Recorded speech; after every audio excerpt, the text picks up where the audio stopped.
So not a lot of people know this about me, and I don't talk about it very often. I don't really like to, but I was in a really bad car crash back in 2001, I believe. March 21st, 2001. First day of spring, I always remember that. And it was one of these mornings, like, I just knew when I left that it could be trouble. I really did. I remember even saying that to myself, like, I need to be careful today. It was dark, it was foggy. It was, springtime in Minnesota, so the snow was starting to melt, but then it would freeze overnight, so it would make for kind of icy road conditions in some spots. And I was driving to work, and I remember going around this curve that was literally like 3 blocks from my work. I mean, I was almost there. And I was coming up on this curve, and all of a sudden I see up in front of me, there's like a big grass median between the two sides of the road. I mean, it's huge, literally like over a dozen feet probably. So it's one of these things like you would never expect somebody to be going over that, right? Well, I remember seeing as I coming up on that curve, this minivan, or actually like a full-size van actually, was hopping up over this median. I could see it like bouncing over the median, and it didn't click at me at first, like what was happening. So I remember seeing it and going, what the heck is that? And like within a blink of an eye, like it was just barreling, smashing right into me, the front corner of my car, like driver's side. If it had been like a half a second later, it would have just plowed right into my door. I'd probably be a goner. And it was just, that sound was just horrible. Like that sound literally played in my head for like a year, like every single day afterwards. That's this really loud, crashing, crunching, awful sound. And it was just one of those things that I passed out because I just remembered the car hitting me, and then I remember all of a sudden kind of coming to, and the airbag had gone off, and there was dust everywhere. And I look up, and like the plastic section that was between the windshield and the window had come down and was seriously like pointing like right at my face, like this, like how I didn't freaking impale my face. I have no idea, but I kind of came to, didn't really understand what happened at first. My door was completely jammed shut from the crash, and I didn't have the whereabouts to me to go out the other side of the car, so I literally crawled out through the driver's side window that had busted open from the crash. And I got out, I'm literally crawling out of my car, and all these cars are just driving by, like nobody's stopping. I'm waving my hands in the air, nobody's stopping. And finally, like 6 cars, after about 6 cars drive by, somebody finally stops. And I flagged someone and said, hey, can you please call the police, bad accident, all this type of stuff. And this was kind of before cell phones were super popular. Actually, that week is when I got my first cell phone, 2001. So I was like, I need to make sure I have a cell phone on me at all times. But anyway, I went to check on this guy, and it was not a pretty sight. Like, he was on the floor of his van, blood all over the place, on the dash, all over his face. And obviously he didn't have a seatbelt on. I did. And wear your seatbelts, people, I swear. But it's what's the word I'm looking for? It's one of these things, like, I always thought to myself, like, if I was ever in one of these type of situations, I would be that hero guy, that guy who like had no fear, and he would run to the rescue and help people, and I would like get into it. But man, like when you are actually in the moment, it's a different ball game. I froze. I completely froze. I couldn't speak to the guy. Like I wanted to say, like, are you okay? Can you hear me? Are you conscious?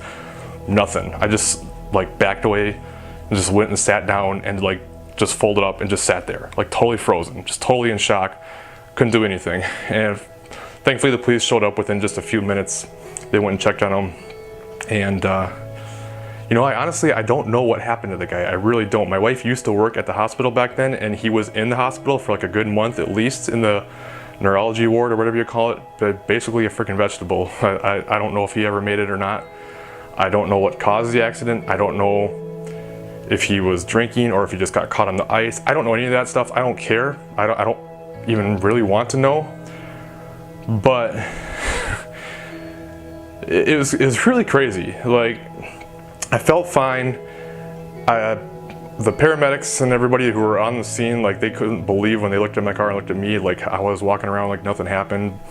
They wanted to make sure I was fine. I kept saying I was fine. And finally, like, I did realize I had a little bit of whiplash, and you know, my neck was a little bit sore, and that was almost like a mistake. Like, it wasn't a mistake. I mean, you need to be safe. But I remember saying that, and they just rushed to me, and they told me to lay on my back and like don't move. And they, you know, got the board out, and they strapped me to it, and they kept telling me don't move my head. You know, we have to be cautious, and like they strapped me down by the head.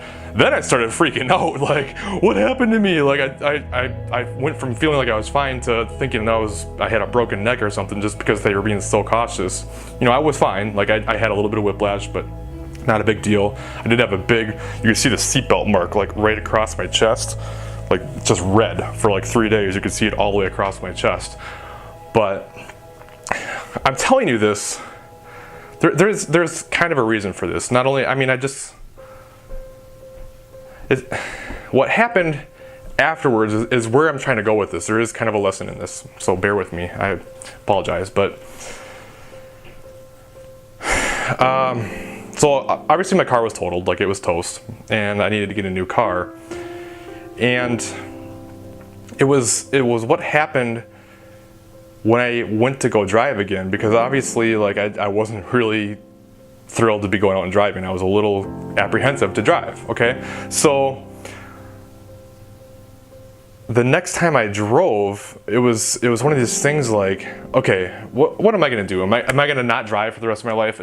That was what? In 2001, I was 21. I was 21 years old at that time. I was 21, just could start drinking. And so what am I gonna do? Not drive for the rest of my life? Like, just never do it? Of course not. Like, that's just not realistic. So, you know, the logical step was I need to start driving. Just get in and do it. I did it for 5 years at that point. I know how to drive. Just drive. Well, I remember getting in the car and starting to drive, and I was like, why is everyone so close to me? Everyone is like right on top of me. Like, it just felt like it was way different than normal. I'm sure it was just regular driving, but it felt like everybody was like that far away from me, and I was about to hit people. And you know, within like I would say about a mile, that finally like kind of faded, and I was fine. And I've had no problems driving ever since then. But it's just funny. It's like we always give ourselves all these reasons as to why we can't do things, and we always feel like, well, I don't know how to do something, I don't know what I should do, and I'm not sure I can do it, and it stops us from doing what we want to do with our lives. But the thing is, like, if you get into any situation in life where you have to do something, like no matter how difficult it is, if you have to do it, you can do it. You can always do it. What's like the most, like, okay, thinking about like becoming a parent. Nobody is ever ready to become a parent, ever. Like, it's one of the scariest things. I'm a father. It's like, there's nothing scarier than thinking I am going to be responsible for this life. Like, I don't know what to do. Yeah, sure, they make handbooks, but that only does so much. Like, you don't know what you're doing until you've been doing it for a while, until you just get into it and do it. And that's really how this stuff is, man. This is how, like, the fitness and the health and like chasing jobs that you want to do, like anything you want to do in life, like that's what it boils down to. Like, you just do it. You have to let go of all those different reasons as to why you think you can't. You have to let go of all the stories that you tell yourself as to why you can't, because that's what most of them are. They're stories, and we don't do what we want to do because we choose to believe the stories in our heads that we have told ourselves and that we've believed over time. You know what I'm saying? Like, if you're forced into situations, it's like adapt or die, okay? So if there's something really important to you, you need to have that same mindset. Like, you know, Eric Thomas said, like, the reason for why you want to do something is much more important than how you're going to do it, okay? Like, your why is so important. The reason why you have to do it, why failure is not an option. You know, the reasons that you have to do things, whether it's going to be difficult or not, that is extremely important. So I don't know, like, I just hope that kind of helps somebody who might be in a situation where they're feeling a little bit afraid of doing things and not sure how they're going to do it, or where they're going to go, or what you're going to do. You know, Les Brown says, leap, grow wings on the way down. And I really believe that. That's what I ended up having to do for all these changes that I've made over the last handful of years now. Scary stuff, like taking my family, moving them across the country, leaving my safe job, starting my own business, you know, doing all these things. Like, shit was scary as hell. Like, that's why it took me so long to do it. But at some point in life, like, you gotta be all in. You just gotta be, okay, it's go time, I'm all in, let's do it. I don't necessarily know how to do it, but I'm gonna do everything I can to get there. And just go, like, just do it. And the biggest thing that drives me now is a fear of regret. And I know it probably sounds cliche, I get that, but man, like, that just drives the shit out of me. I don't want to regret things, right? Like, I have regrets and I don't want more. You know what I mean? So, sorry that probably got a little long-winded, a little bit personal, maybe some feels, but I wanted to kind of just put this out there and hopefully it would help somebody. I don't know, but just go after it. You can do it. I know, I get it, I've been there. I still struggle with it sometimes. Like, self-doubt is always going to creep in, it still does. But you do it anyway. Just go after it.